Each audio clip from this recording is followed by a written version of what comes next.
Okay, tell me what you're doing. I'm machining elevator tab control,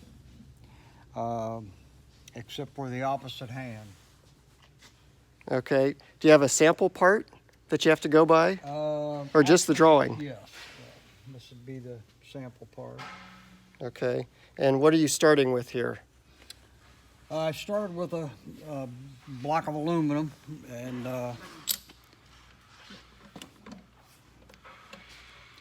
square block of aluminum and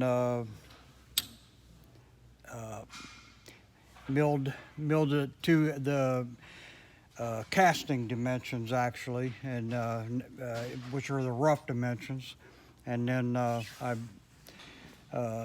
am now finished doing the finished dimensions. Yeah. Okay.